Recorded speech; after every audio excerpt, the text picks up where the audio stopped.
സ്വാഗതം. ഇന്നത്തെ വീഡിയോയിൽ നമ്മൾ കഴിഞ്ഞ വീഡിയോൻ്റെ കണ്ടിന്യൂസ് ആയിട്ട് സയൻസ് ഭാഗത്തെ ലാസ്റ്റ് 10 ക്വസ്റ്റ്യൻസാണ് ഡിസ്കസ് ചെയ്യുന്നത്. 202/2023 ക്വസ്റ്റ്യൻ പേപ്പർ കോഡ്. അപ്പോൾ നമുക്ക് എന്തായാലും ആദ്യത്തെ ക്വസ്റ്റ്യനിലേക്ക് കടക്കാം. ഇതിലെ ഒന്നാമത്തെ ക്വസ്റ്റ്യൻ താഴെ കൊടുത്തിരിക്കുന്നവയിൽ നിന്നും ഐസോടോപ്പുകളുടെ ജോഡി കണ്ടെത്തുക എന്നാണ്. ഇതിൻ്റെ ആൻസർ അറിയണമെങ്കിൽ ആദ്യം നമുക്ക് ഐസോടോപ്പ് എന്താണെന്ന് അറിഞ്ഞാലേ പറ്റുള്ളൂ. അപ്പോൾ ഐസോടോപ്പ് എന്താണെന്നും ഐസോബാർ എന്താണെന്നും ഐസോടോൺ എന്താണെന്നും ഞാൻ ഇതിൽ ഷോർട്ട് നോട്ടിൽ ആഡ് ചെയ്തിട്ടുണ്ട്. അതെല്ലാവരും വായിക്കുക. അപ്പോൾ ഇതിൻ്റെ ആൻസർ നിങ്ങൾക്ക് കൃത്യമായി കണ്ടെത്താൻ പറ്റും. ഇതിൻ്റെ ആൻസർ ഓപ്ഷൻ സി ആണ്. അതെങ്ങനെ വന്നു എന്നുള്ളത് നിങ്ങൾക്ക് ആ ഷോർട്ട് നോട്ട് വായിക്കുമ്പോൾ മനസ്സിലാവുന്നതാണ്. രണ്ടാമത്തെ ക്വസ്റ്റ്യൻ, അപദ്രവ്യങ്ങൾക്ക് അയിരിനേക്കാൾ സാന്ദ്രത കുറവാണെങ്കിൽ ഉപയോഗപ്പെടുത്തുന്ന സാന്ദ്രണ മാർഗം ഏത്? കാന്തിക വിഭജനം, ലീച്ചിങ്, പ്ലവന പ്രക്രിയ, ജലപ്രവാഹത്തിൽ കഴുകിയെടുക്കൽ. ആൻസർ ജലപ്രവാഹത്തിൽ കഴുകിയെടുക്കൽ. അടുത്ത ക്വസ്റ്റ്യൻ, റെയർ എർത്ത് എന്ന പേരിൽ അറിയപ്പെടുന്ന മൂലകങ്ങൾ ഏവ? ഓപ്ഷൻ എ ആക്റ്റിനോയിഡുകൾ, ഓപ്ഷൻ ബി ലാന്തനോയിഡുകൾ, ഓപ്ഷൻ സി അന്തഃസംക്രമണ മൂലകങ്ങൾ, ഓപ്ഷൻ ഡി പ്രാതിനിധ്യ മൂലകങ്ങൾ. ആൻസർ ലാന്തനോയിഡുകളാണ്. റെയർ എർത്ത് മൂലകങ്ങൾ എന്തെന്ന് ചോദിച്ചാൽ അതിൻ്റെ ആൻസർ ഷോർട്ട് നോട്ടായിട്ട് ഇതിനൊപ്പം കൊടുത്തിട്ടുണ്ട്. അതും കൂടി വായിക്കാം. നെക്സ്റ്റ് ക്വസ്റ്റ്യൻ, ഘനജലത്തിൻ്റെ രാസസൂത്രം ഏത്? H2O, CO2, D2O, N2O എന്നിവയാണ് ഓപ്ഷനിൽ കൊടുത്തിരിക്കുന്നത്. അതിൻ്റെ ആൻസർ D2O ആണ്.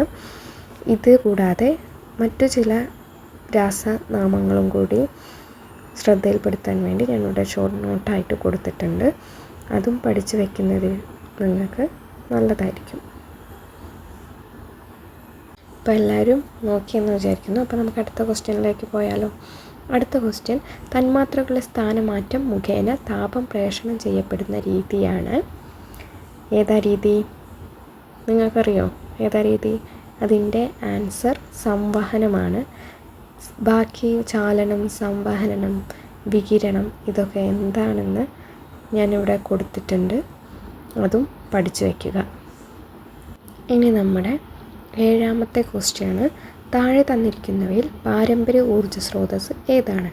കാറ്റ്, തിരമാല, മണ്ണെണ്ണ, സൗരോർജ്ജം. ഇതിൻ്റെ ആൻസർ മണ്ണെണ്ണയാണ്.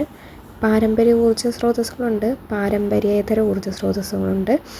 അതിൻ്റെ ഉദാഹരണങ്ങൾ ഞാൻ ഇവിടെ കൊടുത്തിട്ടുണ്ട്. അതും നോട്ട് ചെയ്ത് വയ്ക്കുക. എട്ടാമത്തെ ചോദ്യം, ഇന്ത്യയുടെ ചൊവ്വ ദൗത്യം എന്ത് പേരിലാണ് അറിയപ്പെടുന്നത്? ആദിത്യ, ചന്ദ്രയാൻ, ചൊവ്വ, മംഗൾയാൻ. ഇതെല്ലാവർക്കും അറിയുമെന്ന് വിചാരിക്കുന്നു. ഇതിൻ്റെ ആൻസർ മംഗൾയാൻ ആണ്. നെക്സ്റ്റ്, പ്രകാശം ഒരു മാധ്യമത്തിൽ നിന്ന് വ്യത്യസ്തമായ മറ്റൊരു മാധ്യമത്തിലേക്ക് കടക്കുമ്പോൾ അതിൻ്റെ പാതയ്ക്ക് വ്യതിയാനം സംഭവിക്കുന്നു. ഈ പ്രതിഭാസത്തിന് പറയുന്ന പേരെന്ത്? അപവർത്തനമാണ് ആൻസർ. ഇതിൽ പ്രതിപതനം, പ്രകീർണനമൊക്കെ ഓപ്ഷനിൽ കൊടുത്തിട്ടുണ്ട്. അതിനെക്കുറിച്ചും ഞാനിവിടെ ഷോർട്ട് നോട്ടായി കൊടുത്തിട്ടുണ്ട്. അതെല്ലാവരും വായിച്ച് നോട്ട് ചെയ്ത് വയ്ക്കുക. ഇനി ഈ ക്വസ്റ്റ്യൻ പേപ്പറിൽ സയൻസ് സെക്ഷനിലെ അവസാനത്തെ ചോദ്യമാണ്. ഒരു വസ്തുവിൻ്റെ സ്വന്തം അക്ഷത്തെ അടിസ്ഥാനമാക്കിയുള്ള ചലനമാണ് ഏതാണ്? ഭ്രമണം.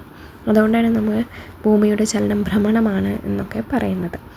ഇതിലുള്ള മറ്റ് ചലനങ്ങൾ, അതായത് മറ്റ് ചലനങ്ങളായ ഭ്രമണം, വർത്തുള ചലനം, നേർരേഖ ചലനം, ദോലനം, കമ്പനം ഇതിൻ്റെയൊക്കെ ഉദാഹരണങ്ങൾ ഇവിടെ കൊടുത്തിട്ടുണ്ട്.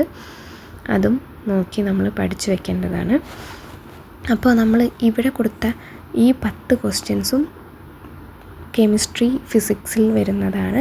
അപ്പോൾ 5 മുതൽ 10 വരെയുള്ള കെമിസ്ട്രി, ഫിസിക്സ് ടെക്സ്റ്റ് ബുക്കുകൾ നന്നായി കവർ ചെയ്യുക. ഇവിടെ ഞാൻ ലാസ്റ്റായിട്ടൊരു പീരിയോഡിക് ടേബിൾ കൊടുത്തിട്ടുണ്ട്. ഈ പീരിയോഡിക് ടേബിളിൻ്റെ ബേസിക് അറിഞ്ഞിരിക്കേണ്ടത് നമുക്ക് ഉപകാരപ്രദമായിരിക്കും. ഇതിനെ ബേസ് ചെയ്തിട്ടും PSCയിൽ ക്വസ്റ്റ്യൻസ് വന്നിട്ടുണ്ട്. അപ്പോൾ അതിൻ്റെ കൊടുത്തിട്ടുണ്ട്. അപ്പോൾ എല്ലാവരും നന്നായി പഠിക്കുക. Thank you.